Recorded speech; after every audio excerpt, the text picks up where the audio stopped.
ওইসি স্কলারশিপের পেমেন্ট এই ভুলে স্কলারশিপের টাকা ঢুকছে না, তোমার ঠিক আছে কি না দেখে নাও।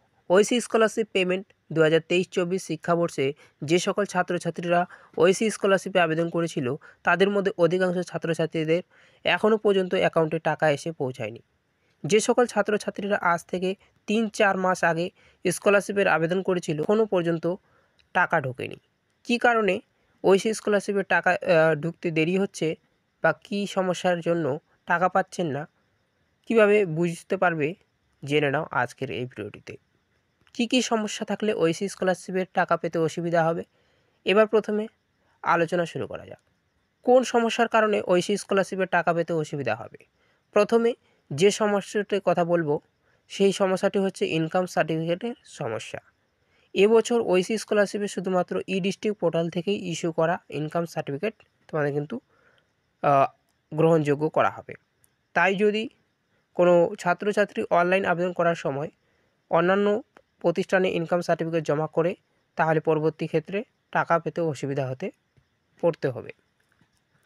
এছাড়া দ্বিতীয় সমস্যাটি কথা বলবো সেটি হচ্ছে ব্যাংকের সমস্যা। যে সমস্ত ছাত্রছাত্রীরা বয়স সম্প্রতি 18 বছর হয়েছে সেই সকল ছাত্রছাত্রীরা যদি 18 বছর আগেই অ্যাকাউন্ট ওপেন করে তাহলে তার অ্যাকাউন্টে স্টুডেন্ট অ্যাকাউন্ট বা মাইনর অ্যাকাউন্ট থাকে এবং সেই অ্যাকাউন্টকে পরবর্তী মেজর অ্যাকাউন্টে ট্রান্সফার করতে হয়। কারণ মাইনর অ্যাকাউন্ট এর ক্ষেত্রে বিভিন্ন লিমিট থাকে, তাই স্কলারশিপের টাকা পেতে অসুবিধা হতে পারে। এছাড়া বিভিন্ন ছাত্রছাত্রীদের সমবায় ব্যাংকের অ্যাকাউন্ট রয়েছে, সেক্ষেত্রে তাদের স্কলারশিপের টাকা পেতে অসুবিধা হতে পারে। ওইসি স্কলারশিপের আরও যে বড় সমস্যাটি দেখা দিয়েছে সেটি হলো ব্যাংকের সঙ্গে আধার লিঙ্ক। অনেক ছাত্রছাত্রীরা ব্যাংকের সঙ্গে আধার লিঙ্ক থাকে না, সেক্ষেত্রে তাদের ওই স্কলারশিপের স্ট্যাটাসে আধার এনপিসিআই প্রবলেম দেখা যায়। সেক্ষেত্রে ছাত্রছাত্রীদের আধার কার্ডের কপি ব্যাংকে গিয়ে জমা করে এটি অ্যাক্টিভ করতে হবে। কী কারণে ওইসি স্কলারশিপের টাকা দিতে দেরি হচ্ছে?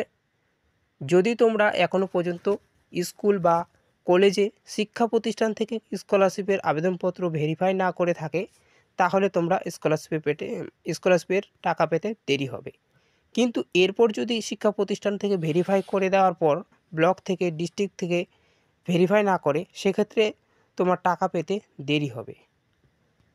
আর এখন যেহেতু সামনেই লোকসভার ভোট, তাই ব্লক অফিস থেকে শুরু করে ডিস্ট্রিক্ট সমস্ত জায়গায় বিভিন্ন কাজের চাপ থাকে, তাই সেখান থেকে যদি তোমরা আবেদনপত্র দেরিতে অ্যাপ্রুভ করে তাহলে দেরিতে টাকা পাবে। কতদিনের মধ্যে টাকা পাবে? যেহেতু পশ্চিমবঙ্গে 19শে এপ্রিল থেকে শুরু হচ্ছে প্রথম দফায় লোকসভার ভোট, তাই লোকসভা ভোটের আগেই তোমাদের সমস্ত ছাত্রছাত্রীদের অ্যাকাউন্টে ওইসি স্কলার অর্থাৎ আগামী 15ই এপ্রিলের মধ্যে অধিকাংশ ছাত্রছাত্রীরা অ্যাকাউন্টে টাকা ক্রেডিট হয়ে যাবে। এবং যদি বিভিন্ন কারণবশত ভোটের আগেই টাকা ক্রেডিট না হয় তাহলে সেক্ষেত্রে ভোট শেষ হওয়ার পর্যন্ত অপেক্ষা করতে হবে, কারণ ভোট চলাকালীন স্কলারশিপের টাকা দেওয়ার সম্ভাবনা অনেকটাই কম। তবু সরকার চাইবে যে ভোটের আগেই সমস্ত ছাত্রছাত্রীদের অ্যাকাউন্টে স্কলারশিপের টাকা দিয়ে দেওয়ার। তোমরা যারা এখনও পর্যন্ত ওইসি স্কলারশিপের টাকা পাওনি তোমাদের চিন্তা করার কোনো কারণ নেই। যেহেতু সামনে লোকসভার ভোট, তাই আশা করি তোমরা তাড়াতাড়ি স্কলারশিপের টাকা পেয়ে যাবে। এবং আজকের এই ভিডিওটি অবশ্যই তোমাদের বন্ধুদের মধ্যে শেয়ার করে দিও যাতে তারাও সমস্ত বিষয়টা জানতে পারে।